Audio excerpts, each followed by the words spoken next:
Everybody wants to have positive change. Everybody expects to have positive change. Everybody believes that they need to improve their learning environments.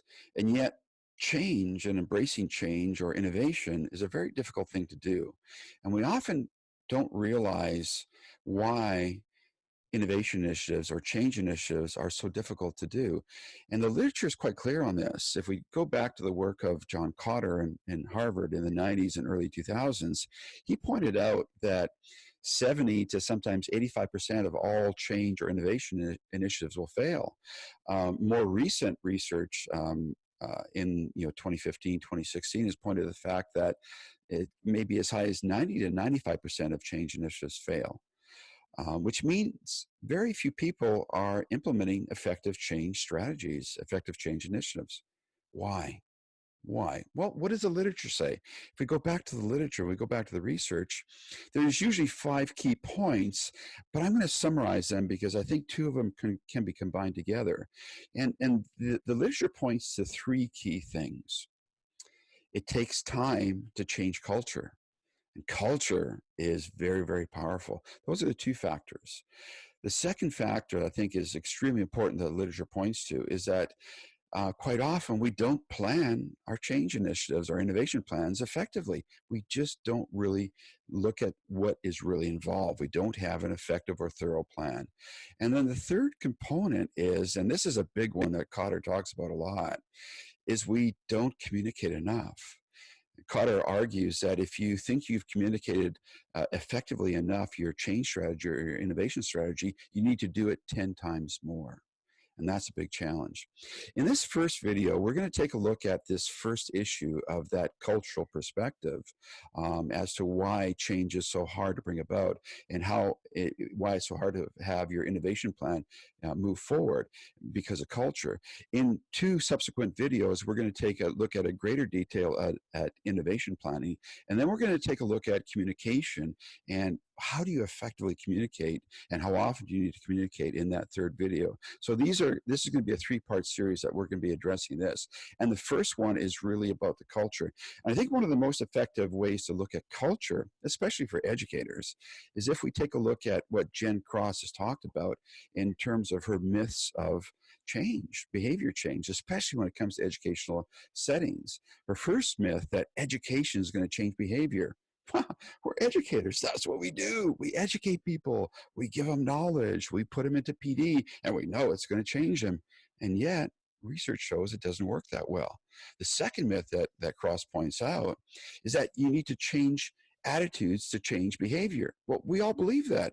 Everybody needs to adjust people's attitude. We know that if we put people in PD, it will change their attitude, and guess what? The behavior will change. But yet, we know from practical experience that's another myth. It doesn't work that way. You actually have to change your behavior first, and then the attitude follows. And then the third myth that Cross points out is that people really know what motivates them. Yeah, we know it's the data. People want to, people are motivated by data. And that is connected to that first myth. Well, if we just inform people and point them to what the data says, well, that's going to bring about change. Doesn't always work that way. What are your thoughts on these myths and this idea that as educators, we know how to change a problem, and that's just educate people? What are your thoughts on that, Dr. Thibodeau? I think there is a level of discomfort with change. And I think that's why it takes time. And changing the culture tends to be, sort of, a process that you have to work with so many factors, so many variables. And I think we just have to allow ourselves as opportunities to realize that change does take a little time, take a little bit of work. And if we're working on one piece of that puzzle, the big change impact we want to make, we have to kind of shift and move that puzzle piece around to get it to where it's going to fit in this bigger picture that we see. So we have to allow ourselves those opportunities to make mistakes, fail forward, and it takes a bit of planning behind that.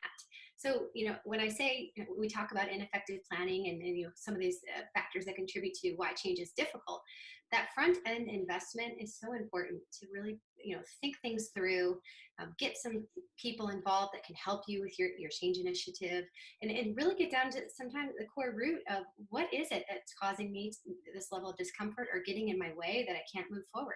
So you want to plan for these things ahead of time so that you can get through them when they do crop up and pop up. Lack of communication, so important that we always go back and like you said earlier, discuss, share, talk with other people, get our ideas out there, work through some of the challenges, some of the barriers, some of the advantages, recognize some of the disadvantages. Because when we do these things well and we get to, the core of what we're looking to do and moving those ideas forward, I think then we start to impact change and things start to move. And I think in our next couple of videos, we'll address, some of that bigger picture innovation planning and communication and go down that pathway. I think you've really summarized the key ideas, and I want to go back to that first point, that this notion of knowledge or education is going to change everything. And this is, I think, where we're going to spend the most of our time in this video. As educators, that's where we live. That's what we do. We educate people. We inform. We give them knowledge. We give them information. We create an environment. We put people into PD, and we believe that that's going to bring about the change. And yet, we're learning that that isn't necessarily the case, because we're only addressing a third of the person. If we look at the work of Benjamin Bloom, he identified the fact that you've got a cognitive domain, an affective domain, and a psychomotor domain, meaning the individual is comprised of sort of these three components. And yet, when we do the PD sessions and we believe that by providing effective PD, we're going to change people, we're only addressing that cognitive domain. We're only addressing the head. And we've learned from the research and from our experience, the head won't go where the heart hasn't been. So don't just address a third of the individual, the cognitive domain, and believe that if we educate people, put them in PD, it'll change. No, you've got to engage the heart. You've got to engage the affective domain.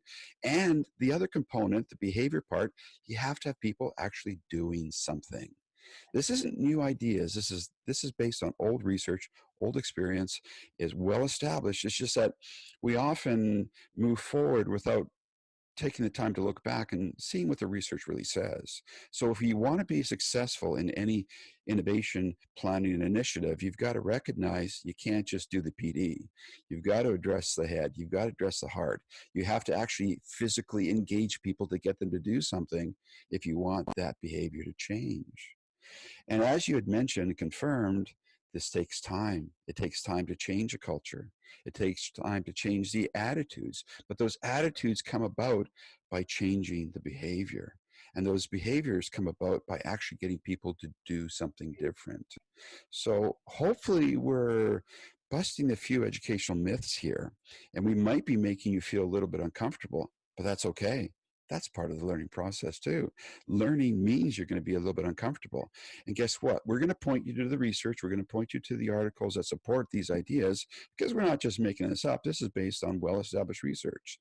So if we want to bring about effective change and implement that successful innovation planning process, we really need to take a look at the fact that we've got to change that culture. That takes time.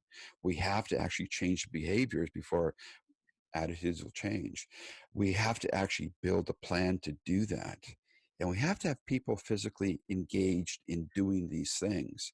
And the last component we'll deal with in the final video is the head won't go where the heart hasn't been. You've got to address the heart, not just the head. No, don't misunderstand. Don't ignore the head and only focus on the heart. No, you've got to find that balance.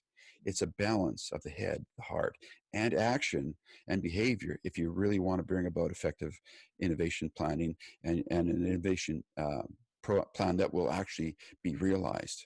Remember, this takes time, and hopefully we're giving you some details and some resources that'll help you be successful in moving your strategy forward.